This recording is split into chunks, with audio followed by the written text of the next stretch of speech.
Sa mapagpalang araw po sa ating lahat, ako si Godfrey Quezon and this is my devotion for today, June 23, and the topic po natin for today is maayos na buhay kay Kristo or yung Logos of God. So ano po ba yung Logos? Or yung oyok. So ibig sabihin na po ng Logos is the Greek word for word, used powerfully in John chapter 1 verse 1 to refer to Christ. In the beginning was the Word.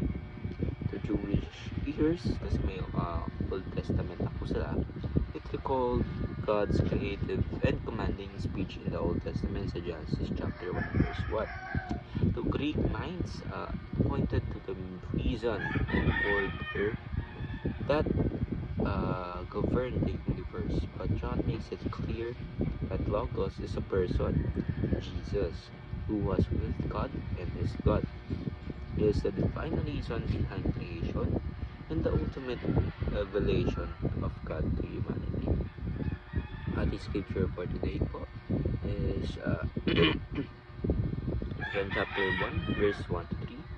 In the beginning was the Word, and the Word was with God, and the Word was God. He was with God in the beginning. Through Him all things were made. Without Him nothing was made that has been made. So John is putting the emphasis here that Jesus Christ was the Word, o ibig sabihin ito yung commandment ng ating Panginoon na si Jesus Christ mismo yung si Jesus Christ yung kasama ng ating Panginoon, at dahil sa Kanya lahat ng tao, lahat ng beings or lahat ng bagay dito sa universe ay nagka.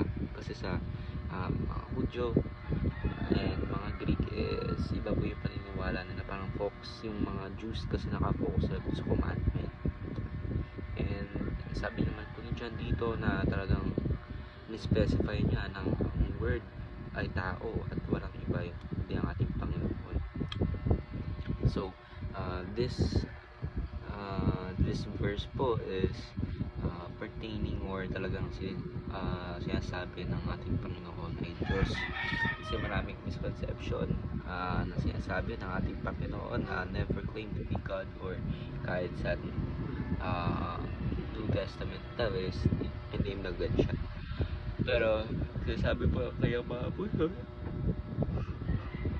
apostles na siya po mismo ay tao at Diyos na nagkatawang tao in order for us in order to satisfy our hearts and ipakita sa atin kung paano mabuhay ng tama, kung ano po ba yung kayang gawin ng pagmamahal ng ating Panginoon sa atin. So ating teaching for today is Jesus is the Logos of the Jews.